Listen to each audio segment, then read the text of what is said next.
Livro dos Salmos, capítulo 22, versículo 22. Quem estivesse na Bíblia pode acompanhar pelo telão, amém?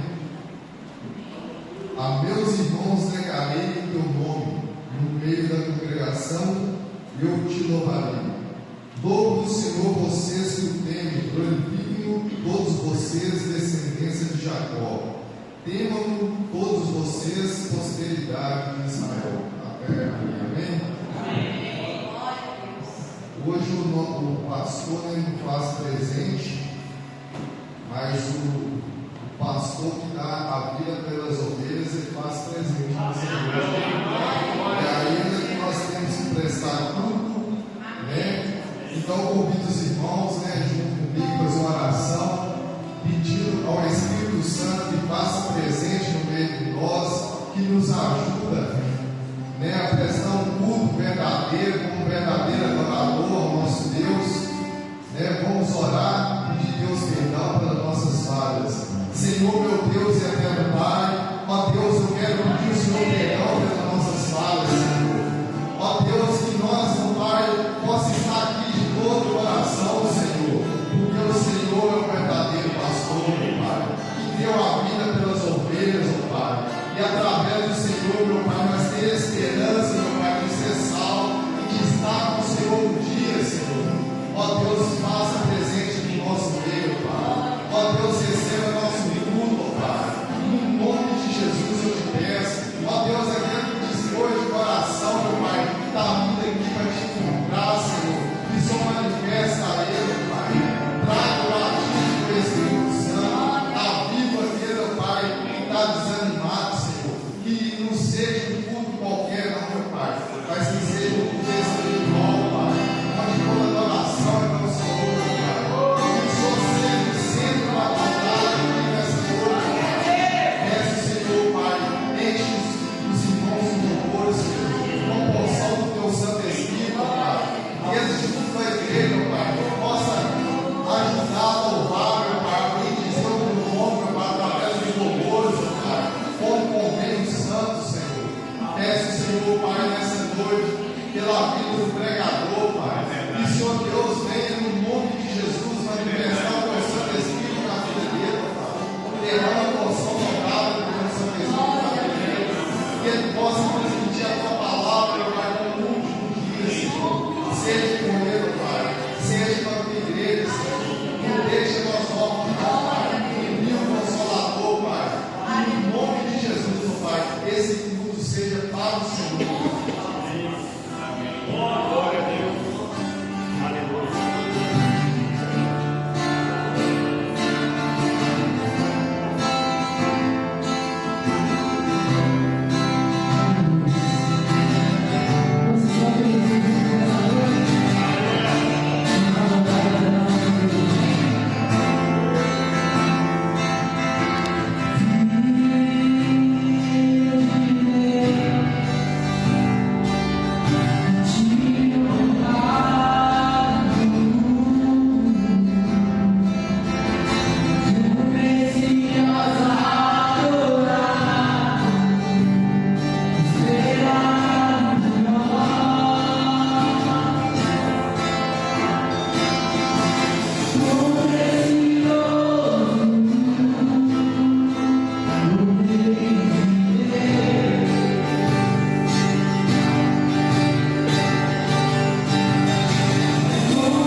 Glória a Deus. Convido os irmãos para ofertar na casa do Senhor. Aleluia. Em 2 Coríntios 9, verso 7, está escrito: cada um contribua segundo o que foi colocado em seu coração, não por tristeza, não por necessidade, porque o Senhor ama aqueles que dão com alegria. Então vamos ofertar com alegria e louvar ao Senhor com nossos dízimos e ofertas.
Amém?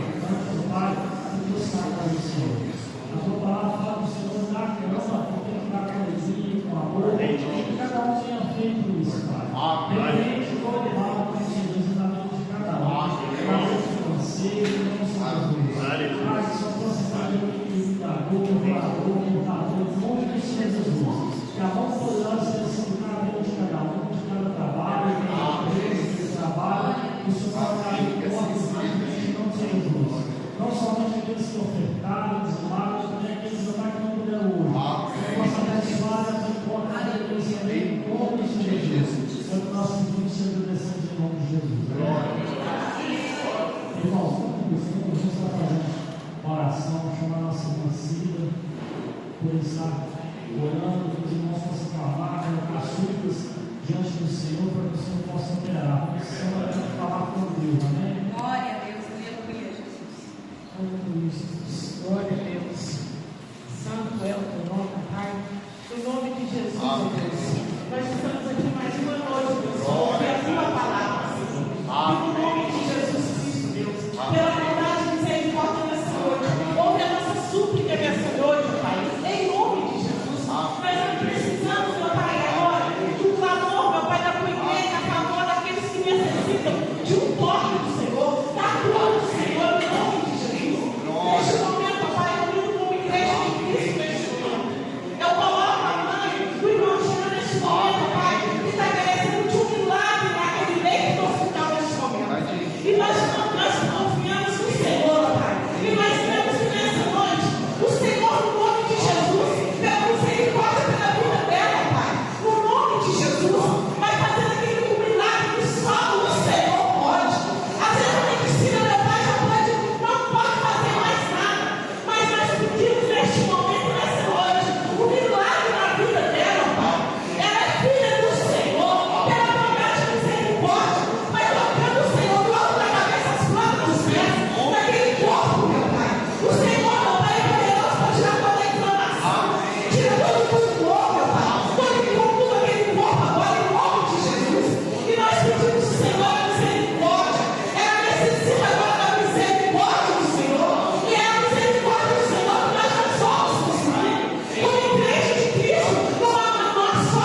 Glória a Deus. Pode ser Jesus, irmãos? Amém. Vocês são felizes de Jesus? Amém. Saímos, irmãos, a missa de Salmos, capítulo 1. A partir do verso 1, vamos ler do verso 1 até o verso 3. E vamos tirar a mensagem dessa noite. Salmos 1, do ao 3. Glória a Deus, aleluia, Jesus. Glória a Deus. Amém. Está escrito: bem-aventurado o homem que não anda no conselho dos ímpios, não se detém no caminho dos pecadores, nem se assenta na roda dos escarnecedores. Antes do seu prazer está na lei do Senhor, e na sua lei medita de dia e de noite. Presta bem atenção ao versículo 3. Ele é como árvore plantado junto à corrente de águas, que no devido tempo dá o seu fruto, e cuja folhagem não murcha, e tudo quanto ele faz será bem sucedido. Feche seus olhos. Espírito Santo de Deus, nessa noite, Pai, está aqui na tua igreja, na tua noiva, e aprove o Senhor trouxe aqui para poder ministrar a tua palavra. Eu venho te pedir, Deus, que nessa noite o Senhor possa falar, que o Senhor possa encher a tua casa com a tua glória, que o Senhor possa, Pai, penetrar mais profundo no teu coração, meu Deus. Pai, a palavra que for ministrada veio direto do Senhor, e o Senhor possa trabalhar, Pai, no coração de cada um, em nome do Senhor Jesus. Amém. Vamos sentar, irmãos. Irmãos, esse mês de janeiro que passou, o mês inteiro foi pregado aqui sobre os pesadelos. Foram pregadas aqui palavras poderosas, palavras que estão sempre voltadas para Cristo. Nesse mês de janeiro aprendemos um pouco sobre o valor da cruz, aprendemos um pouco mais sobre Jesus e o sacrifício que foi feito por nós no Calvário. Mas hoje eu quero ser fiel naquilo que o Espírito Santo de Deus colocou no meu coração. Uma mensagem que o Espírito Santo colocou, não de um dia para o outro, não foi uma mensagem copiada de internet, não foi uma mensagem que eu ouvi o pregador pregando, não. Essa mensagem do Espírito Santo de Deus ele me deu há uns 7 meses atrás. E quando o irmão Denis me ligou na sexta-feira, ele me ligou e perguntou: tem como você pregar, irmão? Na hora veio aquele frio na barriga, aquele gelo, porque está aqui em cima uma responsabilidade bem grande. Aqui, quando você sobe aqui em cima, o temor, porque você não está falando para qualquer pessoa, você está falando para a noiva do Cordeiro. E quando estamos aqui em cima, a gente tem que tomar muito cuidado com o que é falar. E quando o irmão Denis me ligou, ele desligou o telefone e o Espírito Santo falou comigo: é hoje que você vai pregar aquela mensagem. Então, o irmão me trouxe conforto. Por quê? Nessa mensagem, quem já pregou, quem prega, sabe muito bem que a mensagem que Deus dá, ele trabalha de duas formas. Deus te entrega uma mensagem, ou a mensagem para te confrontar a si mesmo, ou a mensagem para confrontar você e depois você passar adiante, que é para a igreja, que é para a noiva. E essa mensagem, ela literalmente foi a segunda opção. Ela me confrontou e o Espírito Santo colocou no meu coração e falou: você vai pregar. Hoje ele sabe quem estaria aqui, quem eu estaria. Então a mensagem que for pregada, às vezes você vai colocar na sua cabeça: ah, fulano deveria estar aqui. Mas não, a mensagem é para você que está aqui nessa noite, porque ele quer falar com você. Amém? Irmãos, a Bíblia Sagrada, desde Gênesis a Apocalipse, ela vai dar alguns nomes a nós que somos cristãos. Até mesmo o nome de cristão foi dado em Atos dos Apóstolos, capítulo 11, a partir do verso 15. Certa vez os discípulos estavam indo a Antioquia, certos homens viram eles e falaram: aí lá vão os cristãos. Os cristãos significa pequenos cristos nessa terra. E você vai ver que a Bíblia vai dar vários nomes, como sal da terra, luz desse mundo. A Bíblia vai nos chamar de ovelhas, a saber também que existem alguns bodes entre nós. A Bíblia vai nos chamar de trigo, a saber também que existe joio. A Bíblia vai chamar de várias coisas. Você vai ver no decorrer do tempo que Jesus ele vai falar para os discípulos: olha, vocês se parecem com isso, vocês é como isso. Mas o Espírito Santo de Deus focou em mim sobre esse versículo 3, que a Bíblia vai falar que somos como árvores. E nessa noite eu quero falar um pouco sobre isso e explicar para vocês o que o Espírito Santo de Deus colocar no meu coração. Lembrando que o que foi pregado não veio do pregador, mas veio do Espírito Santo. E o que for falar veio dele. Então eu sou apenas um garçom. E talvez a mensagem possa confrontar você e você ficar pensando: nossa, que palavra boa. Mas não é. Veio do Espírito Santo e o Espírito Santo ele corrige aquele que tem erro. A Bíblia então ela vai se chamar de árvore. A Bíblia lá em tanto os Salmos, tanto em Gênesis capítulo 17, versículo 8, o profeta Jeremias ele vai repetir aquilo que o Salmo diz, que nós somos como árvores plantadas junto ao rio.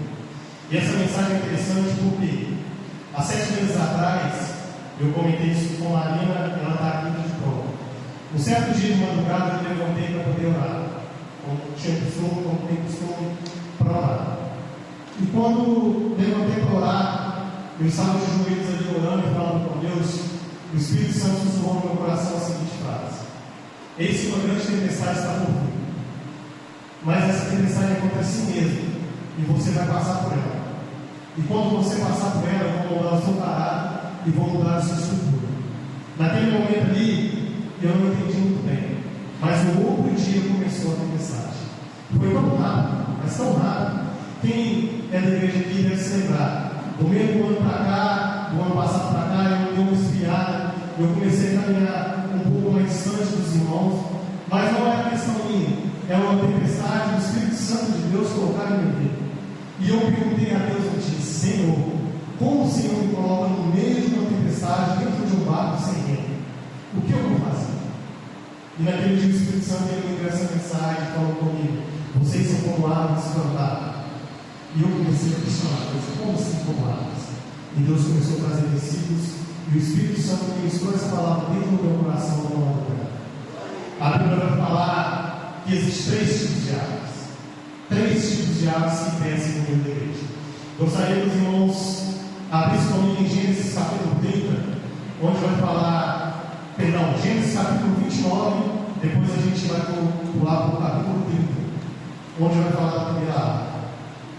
Glória a Deus, aleluia, Jesus. Amém. Gênesis capítulo 29, a partir do verso 17.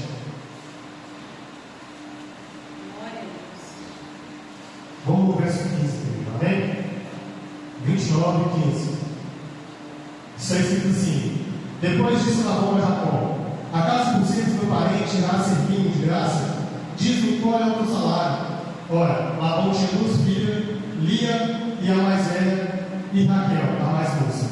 Lia tinha os olhos baços, ou seja, olhos tristes, olhos desgastados. Porém, Raquel era formosa de porte e de semblante. Capítulo 30. Vendo Raquel que não dava filhos a Jacó, teve ciúme de sua irmã e disse a Jacó: dá-me filhos, senão morrerei. Então Jacó se irou contra Raquel e disse: acaso estou eu no lugar de Deus, a qual teu ventre pediu de frutificar? Até aí. O primeiro tipo de árvore que cresce é o meio da igreja. A árvore que cresce, mas não gera frutos. Irmãos, a Bíblia vai falar sobre a história de Jacó. Todos nós conhecemos. A Bíblia vai falar que Jacó, ele engana seu pai, engana seu irmão, vai fugir. Ele vai para uma terra chamada, vai atrás de seu tio chamado Labão. A Bíblia fala que quando ele morreu no caminho, ele encontra ali então com alguns homens pela ilha levando seu rebanho, seus camelos. E ele pergunta: conheceis Labão? Ele: sim. Até a casa da sua filha está vindo por aí para dar água aos camelos. A Bíblia nos relata que Labão, Jacó, ele vai ajudar então a Raquel. Ali, quando ele ajuda Raquel, conta a sua história, fala que é seu parente. Raquel vai até seu pai, e chega seu pai e conta a história. Labão vem de encontro com agora Jacó. A Bíblia nos fala que Jacó ele pediu para ficar ali com Labão e fica ali aproximadamente 1 mês. Depois de 1 mês, Jacó ele vai falar aquilo que está escrito aqui. Labão pergunta a ele: Jacó, por acaso vai trabalhar para mim de graça? Me diga qual é o seu salário. Imagine você entrar numa empresa hoje e o patrão chegar perto de você e falar assim: quanto você quer receber? Jacó tinha uma opção. Só que Jacó ele decide investir em algo que agradou os seus olhos. Jacó ele decide investir em Raquel. A Bíblia fala que ele olha para o seu tio e fala: olha, trabalharei 7 anos. E depois dos 7 anos você me entrega a sua filha Raquel para casar comigo. Ali é o pacto que ele estava fazendo, porque naquela época era costume. Para você se casar, o rosto tinha que se falar. Jacó então aceita a proposta e Jacó vai trabalhar impensavelmente durante 7 anos. A Bíblia nos relata que então Labão engana Jacó, entrega a sua filha Lia, aqui é a mais velha. Jacó, pelo amanhecer, acorda, percebe que quem está ao seu lado não é aquela amada que ele trabalhou para ter, mas sim é outra. Jacó então vai até Labão. Quando chega até Labão, Jacó olha e fala: você me enganou, você foi agiu de uma fé comigo. E ele falou: Jacó, aqui o costume é totalmente diferente. Primeiro a filha mais velha tem que casar, para depois a filha mais moça. Então Jacó vai trabalhar por mais 7 anos para conquistar aquilo que ia agradar aos seus olhos. E aqui o Espírito Santo já começou a falar comigo. Jacó ele tem um investimento muito alto para poder ter Raquel em seus braços. Imagine vocês trabalhar 14 anos sem receber um centavo, debaixo de sol quente, debaixo de chuva, para poder ter a sua amada em teus braços. Imagine você trabalhar durante 7 anos sem ganhar, ter que trabalhar durante mais 7 anos para depois conquistar aquilo que você tanto sonhou.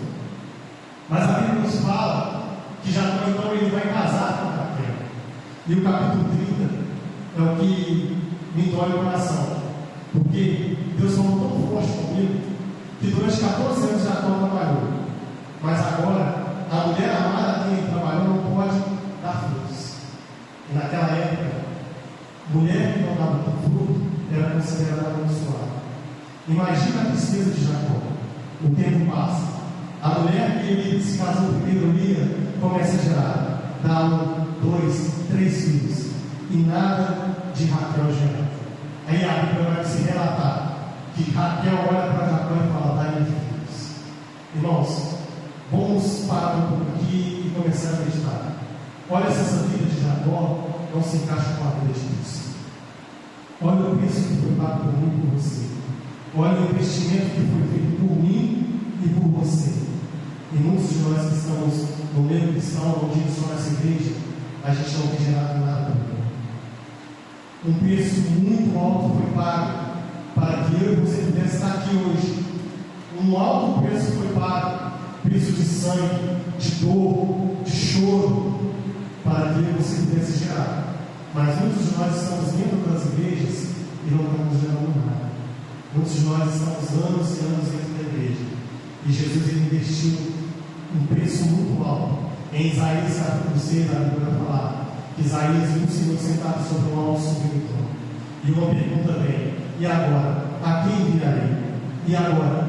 Quem há de ir por nós? E Jesus veio. Quando ele veio, ele começou a seguir uma trajetória.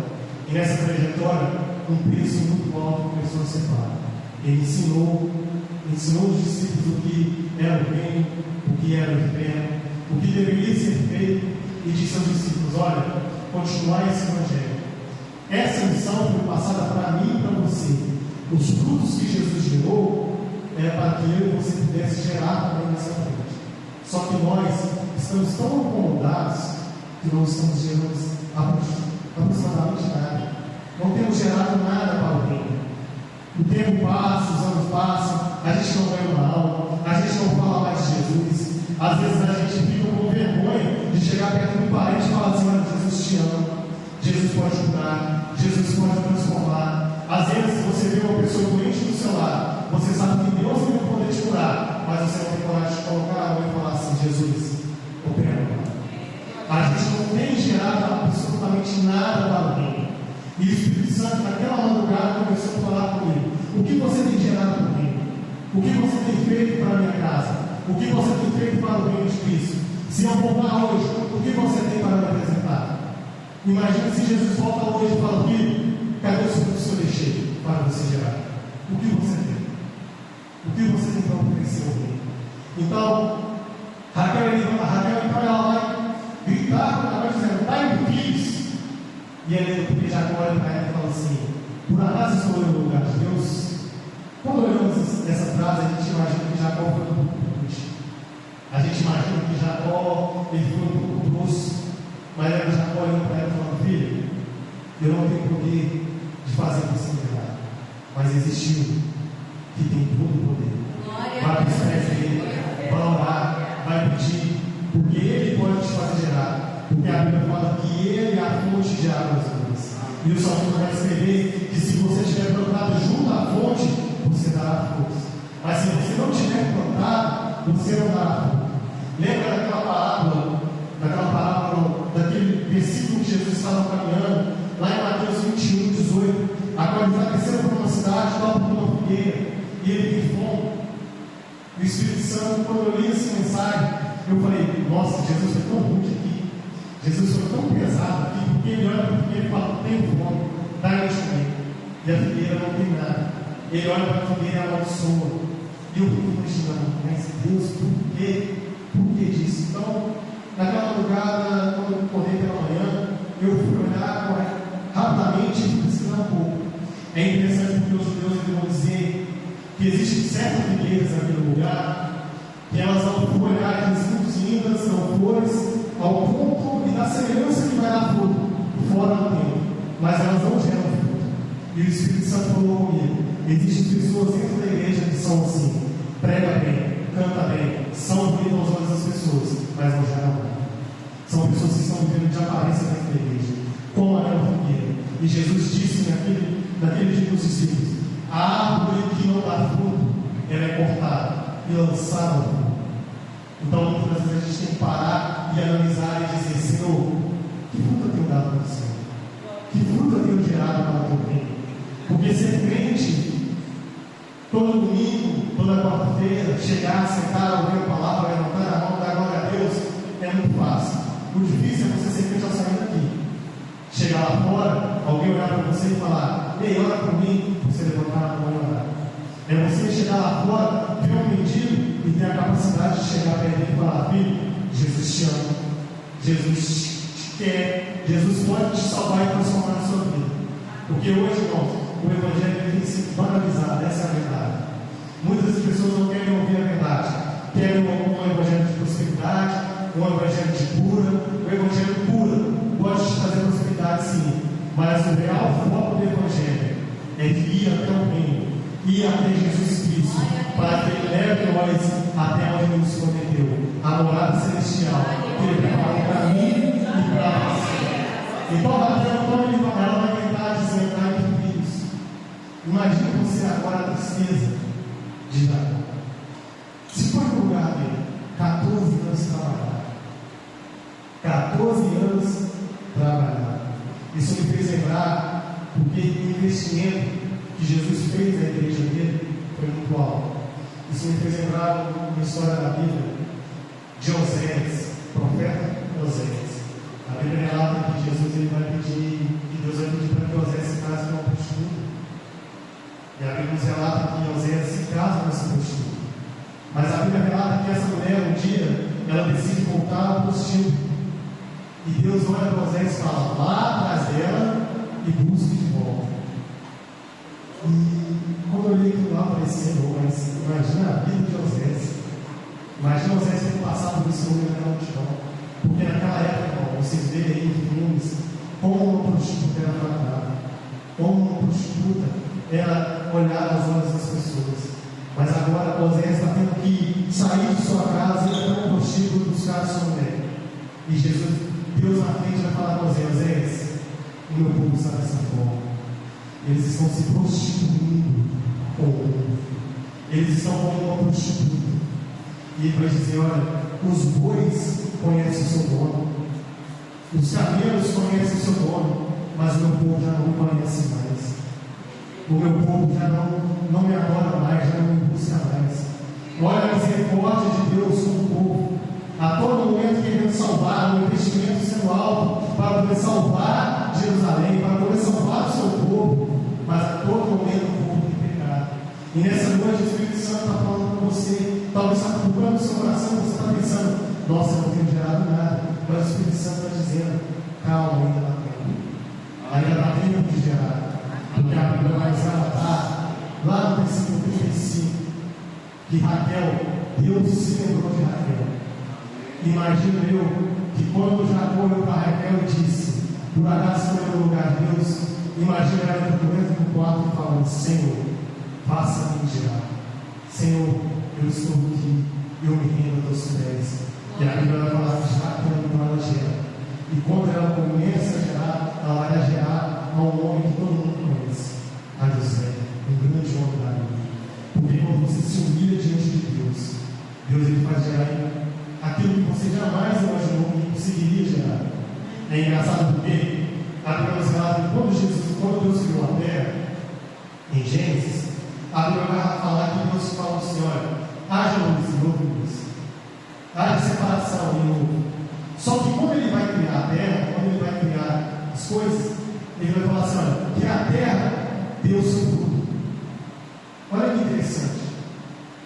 Nem a terra sabia a capacidade que ela tinha de gerar, mas Deus já sabia a capacidade que a terra tinha de gerar.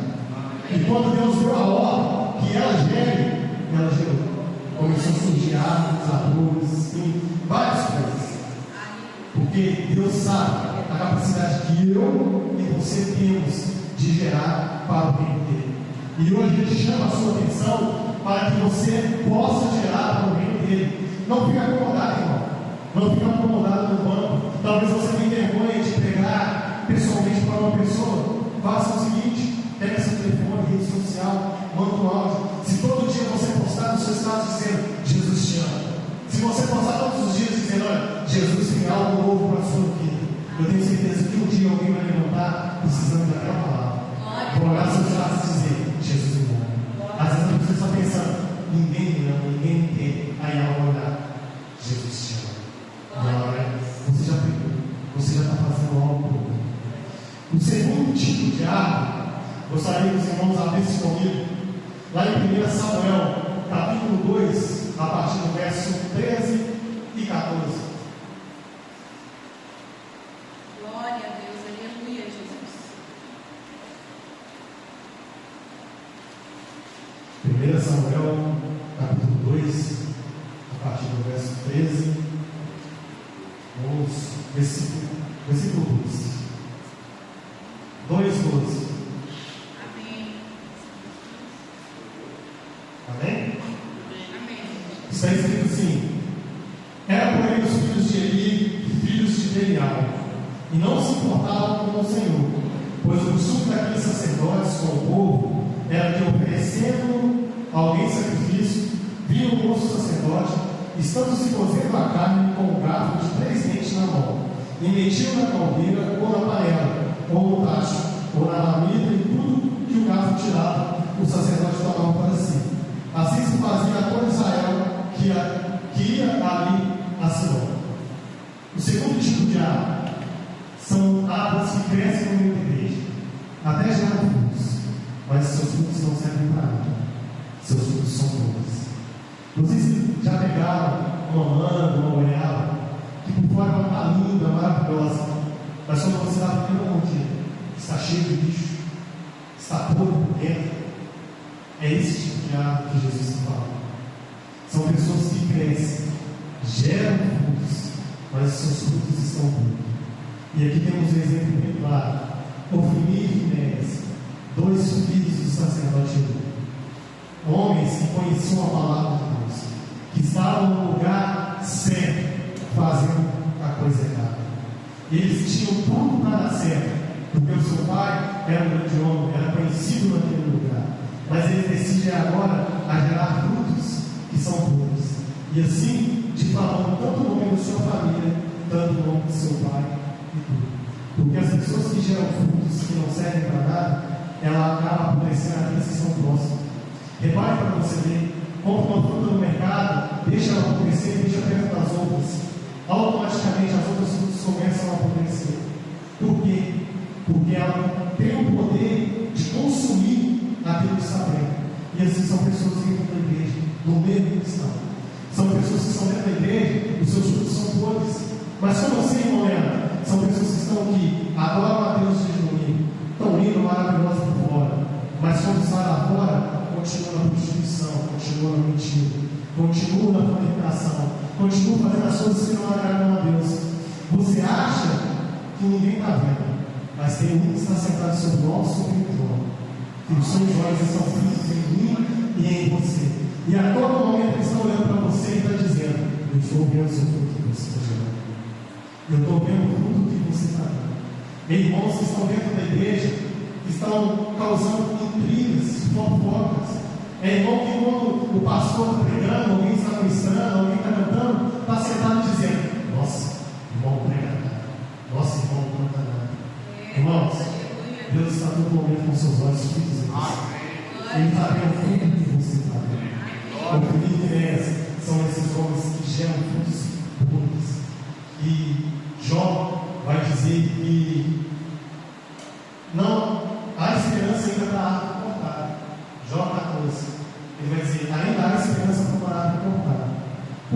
esperança, porque aquele que há de vir ainda não veio, ele está por vir. E hoje, se você clamar o sangue do Cordeiro e pedir Deus perdão, ele pode limpar os seus cultos.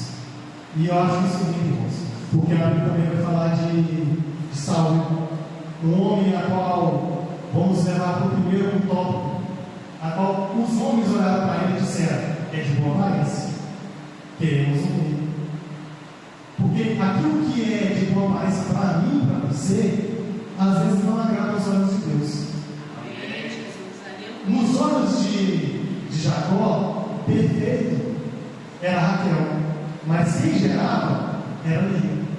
Aos olhos de Jacó, perfeito, que podia lhe dar algo, era Raquel, mas quem estava gerando? Era Lia. Porque aos olhos de Deus é totalmente diferente aos olhos de você.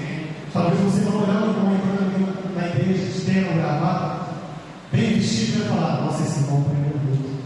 Ele pode subir aqui em cima, pregar, mas muitas das vezes aquilo que sai lá do cabelo intimora o espírito.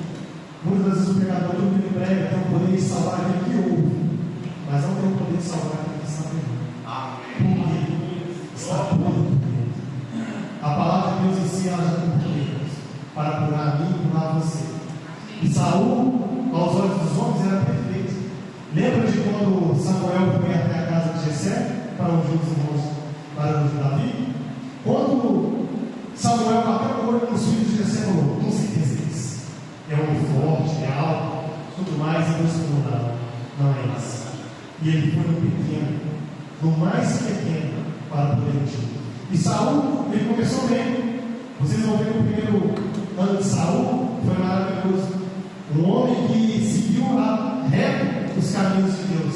Só que a Bíblia vai falar que não passou. E ele vai começar a gerar frutos que não agradam a Deus. A Bíblia fala assim que Saul ele vai desobedecer. O primeiro fruto, a desobediência. Ele vai desobedecer a Deus. Porque Samuel vai dar uma ordem e ele faz totalmente o contrário. E quando Saul desobedece a Deus, a Bíblia vai nos falar no capítulo 15 de 1 Samuel que Deus rejeitou Saul. Porque Deus ele não aceita frutos podres no meio da sua serva.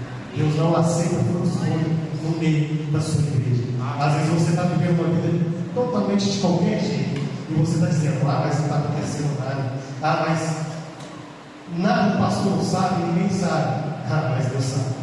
A Bíblia nos fala que o joio e o trigo é necessário que cresçam juntos. Mas no dia da colheita, o joio e o trigo será separado.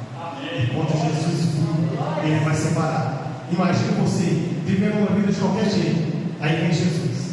Você vai se apresentar diante dele. Ele olhar para você e falar assim: mas espera aí, que fruto é esse que você tem gerado? Não, Senhor, eu expulsei demônios. Apartai os seus demônios, porque eu não te conheço. Não, Senhor, eu preguei teu nome. Apartai de mim, porque eu não te conheço. Porque o meu nome salva, o meu nome cura, o meu nome liberta. Mas e você? Como sabe andar? E você, como você tem andado? Então, frutos podres dentro da igreja, irmãos, Jesus ele não aceita. Essa mensagem é uma mensagem que me fez meditar. Por quê? Quando eu estava passando por esse vale, tempestade que eu estava passando, um certo dia eu tive um sonho. E nesse sonho, eu vi que tinha um homem comigo, um ser comigo, dentro de um barco. Só que no meio do oceano eu estava literalmente no barco, sem remo. E esse homem sentado comigo e eu começava a chorar no sonho, dizendo: Senhor, me ajuda. Eu não estou aguentando mais, eu não consigo mais. Porque a luta, irmão, não foi com o irmão da direita, não foi com o esquerdo, foi uma luta espiritual comigo mesmo. Deus queria trabalhar algo dentro de mim que eu não sabia o que era. E nesse sonho, eu lembro que esse homem olhava para mim e falava assim: olha, acalma, eu ainda estou com você, acalma, eu quero fazer você gerar. E eu olhava assim no sonho, eu vi uma praia bem longe, bem distante. Então eu começava a remar com as mãos doido para chegar naquele lugar. E ele olhava para mim e falava: acalma, filho, a praia está chegando, os seus frutos virão. E eu comecei a imaginar: Senhor, o que é isso? E eu me recordo que no dia que o pastor Gilberto Cabral estava aqui, vocês vão se recordar, que eu estava ali e ele falou comigo: olha, Deus fala isso e isso com você.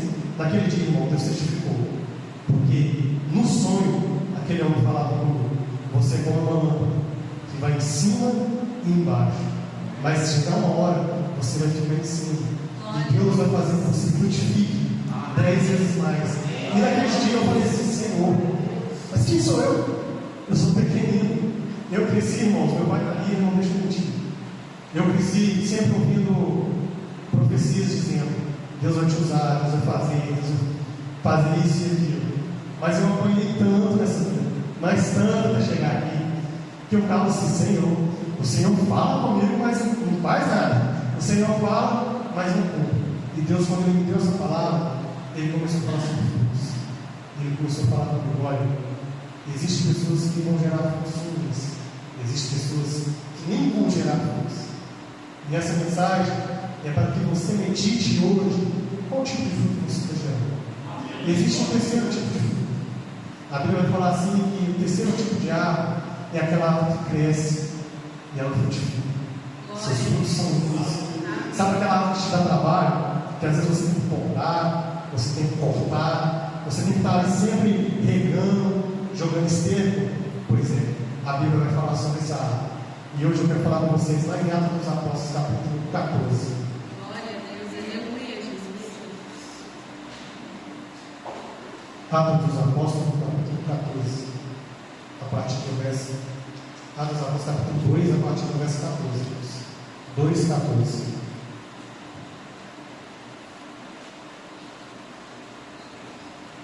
Glória a Deus, aleluia, Jesus. Glória a Deus. Amém. Amém? Amém. O discurso de Pedro. Então se levantou Pedro com os 11 e erguendo a voz, advertiu-os neste tempo: varão judeus e todos os habitantes de Jerusalém, tomai conhecimento disso e atentai nas minhas palavras. Estes homens não estão embriagados, como vistes pensando, sendo essa a terceira hora do dia. Mas o que ocorre é o que foi dito por intermédio do profeta Joel. E acontecerá nos últimos dias, diz o Senhor, que derramarei o meu espírito sobre toda a carne. Vossos filhos e vossas filhas profetizarão, vossos jovens terão visões e sonharão vossos velhos. Até sobre os meus servos e sobre as minhas servas derramarei o meu espírito. E profetizarão, mostrarei prodígios em cima dos céus e sinais embaixo da terra, sangue de fogo e vapor de fumaça. Vamos até aí. Eu gosto muito da história de Pedro. O irmão Samuel e Isaac até brinca comigo e fala assim: olha, você sempre prega sobre Pedro, mas eu me identifico muito com Pedro. Quando voltamos à história de Pedro e vamos desde a sua conversão, a gente vai ver que quando Jesus chega ali à beira da praia, Pedro ele estava pescando em uma noite cansativa e ele não pega nada. Jesus então ele pede o barco de Pedro emprestado e começa a ministrar. Eu acho isso lindo porque quando você vai ver dentro da Bíblia, ela fala que Jesus pede para que Pedro afaste o barco. Mas naquela época, irmão, não existia microfone. Naquela época, não tinha como você falar alto, como eu estou falando aqui no microfone, tinha uma caixa de som. Jesus então tinha que falar desse forma. Agora imagine vocês, Jesus distante, dentro do mar, uma multidão na beira da praia e Jesus pregando. Imagine que ele está lá no fundo. Como vai ouvir a mensagem? O que me chama a atenção aqui é que quando Jesus ele manda Pedro afastar o barco, era Jesus olhando para Pedro e falando: a mensagem não é para eles, a mensagem é para você. A mensagem não é para quem está na beira da praia, mas a mensagem é para quem está dentro do mar. E Jesus ele começa a pregar. Quando Jesus prega, vocês vão ver que no final da pregação ele fala assim: olha, não é a rede do mar. E assim eles fazem. Tem uma grande quantidade de peixe.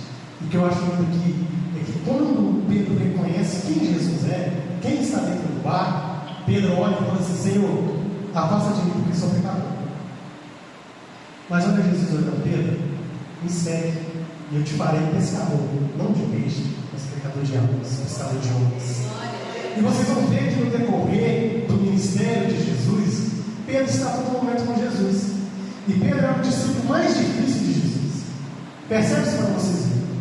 Pedro é aquele que arranca o olho do mal. Pedro é aquele que a todo momento estava com Jesus: Senhor, mas isso, como é que eu vou fazer isso, como é que eu vou fazer aquilo? Pedro é um homem muito difícil.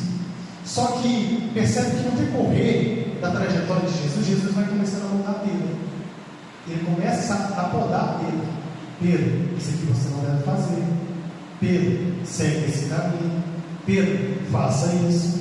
Aí, certa vez, uma madrugada, uma noite, eles estavam cenando. Aí Jesus olha e fala assim: olha, é necessário que o filho do homem seja entregue. Aí Pedro falou assim: Senhor. E Jesus olha e fala assim: alguém hoje vai me trair. Pedro olha e fala assim: Senhor, eu irei contigo até a morte. Aí Jesus vem mais uma vez e fala: você não aprendeu assim, eu vou ter que te podar novamente. Jesus olha e fala assim: Pedro, antes de Deus fugar no canto, 3 vezes o Senhor. Por quê? Pedro, ele confiava muito no seu braço. Pedro, ele confiava muito em si mesmo. Pedro achava que era valente para poder enfrentar qualquer um que chegasse perto de Jesus. Só que aí Jesus vai mostrar para ele que no reino de Deus não é dessa forma que funciona. No reino de Deus, a gente não tem briga com coisas materiais, mas sim espirituais. Imagina agora Pedro vendo Jesus sendo entregue nas mãos dele. E Pedro agora com medo, olhando para aquela cena e falando assim: eu não vou chegar nele, porque se eu chegar, eles vão me pegar e me crucificar também. Aí chega uma mulher e fala: tu é um deles, você estava com ele. Ele fala: não, eu jamais, não estava não. E a segunda vez, a terceira vez, ele fala: eu nunca vi esse nome. Por quê? Jesus estava podando Pedro. Aí é interessante que a Bíblia fala assim, que quando Jesus sobe a cruz, Pedro não está lá. Vocês vão ver que Pedro não está, só está o discípulo, João. Aí a pergunta que fiquei: onde é que está Pedro? Onde Pedro está? Pedro agora, irmão, se torna uma árvore seca, uma árvore que não tem uma folha sequer. Pedro agora está murcho, está totalmente desfalecido, porque ele tinha negado aquele que mais amou a vida dele. Ele tinha negado o seu amigo. E Pedro agora está sem uma folha sequer. Ele está sendo uma árvore totalmente murcha. Aí olha que interessante: 3 dias se passam, Jesus ressuscita. Quando Maria chega até o túmulo, ela está indo embora, Jesus aparece para ela. Aí vai virar para ela e fala assim: ide aos discípulos e a Pedro, fala com eles que eu estou esperando no lago de Genezaré, na beira da praia. Jesus está marcando o encontro com Pedro no mesmo lugar do primeiro encontro. Só que quando Maria chega até lá, a Bíblia vai falar assim que Pedro olha para Maria, para os discípulos e fala assim: olha, eu vou pescar. Olha Pedro voltando a fazer aquilo que Jesus tinha dito para ele não fazer. E aqui Pedro comete um erro que muitas das vezes eu e você fazemos.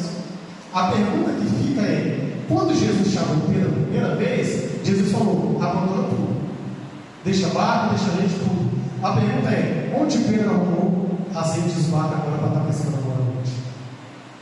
Somos nós dentro da igreja, que quando entramos para dentro da igreja, Jesus fala: olha, toma sua cruz, siga, mas existem pecados e estimações que deixamos para trás.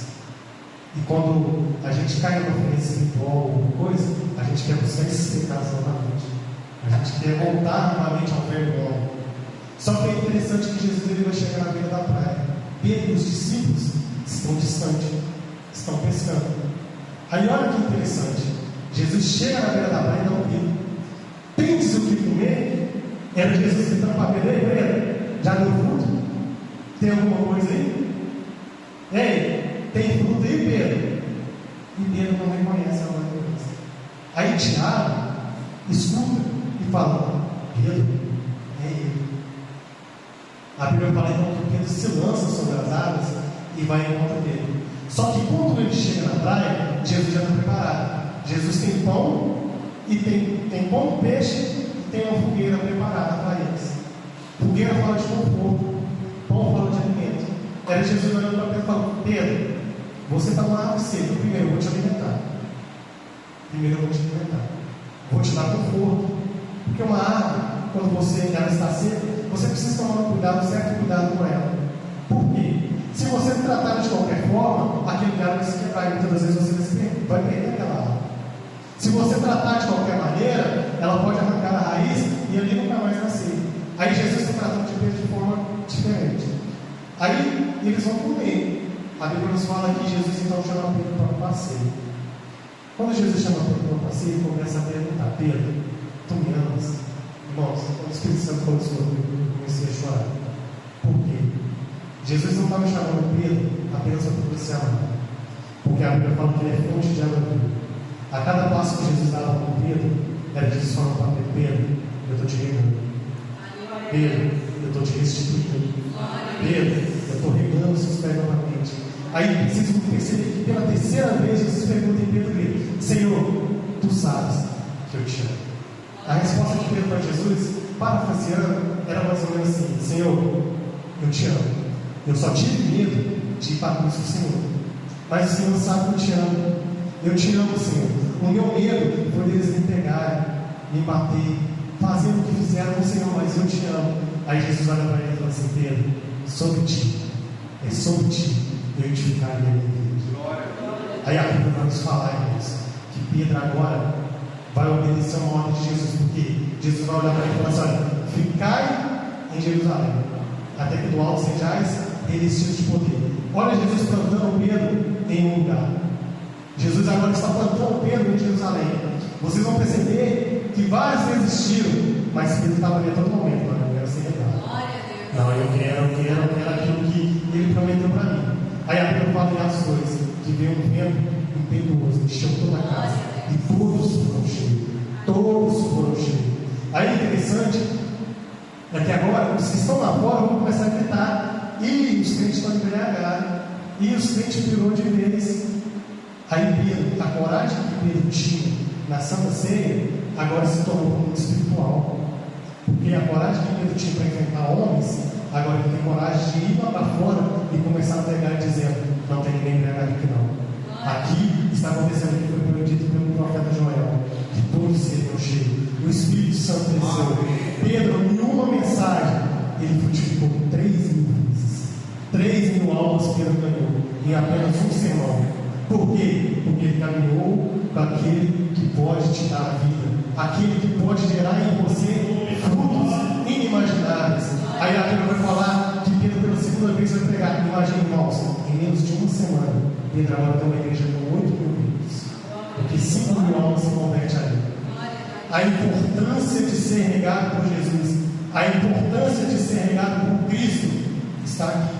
Por quê? Às vezes a gente quer caminhar com nossas próprias pernas e dizer: Senhor, eu consigo, Senhor, eu vou fazer. Mas não, é Jesus chamando você para a beira da praia hoje e dizendo assim: filho, você quer ser regado? Você quer frutificar? Então vem comigo porque eu vou te regar. Lembra da mulher samaritana? A mulher samaritana fala: como tu, sendo judeu, pode pedir água para mim que sou samaritana? Ele olha e fala assim: mulher, se tu conhecesse o dom de Deus e quem te pede água, tu me pediria água e eu te daria água onde jorra águas vivas. Era Jesus falando para ela: mulher, se tu chegar até mim, eu posso te frutificar. E é engraçado porque ela aceita.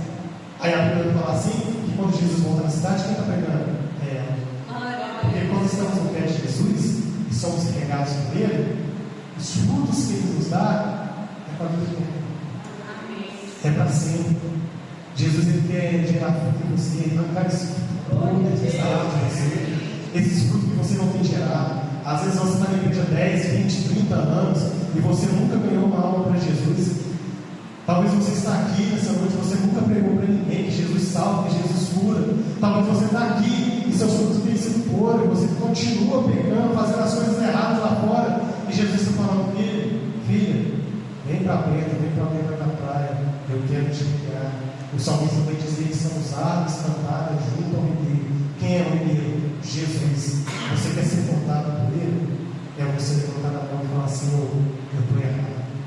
Senhor, eu tenho cometido tanto erro, mas dessa noite eu quero frutificar. Então, irmãos, quando a gente está perto de Cristo, quando a gente se aproxima mais de Cristo, Ele começa a negar. E quando Ele começa a negar, às vezes Ele vai importar. Porque quando eu questionei a Cristo, eu disse: Senhor, eu estou tomando tanto, mas tanto, e até hoje o Senhor não fez nada. Aí Jesus falou assim: você é como Pedro, você está como uma florzinha, você está apanhando, mas vai chegar um momento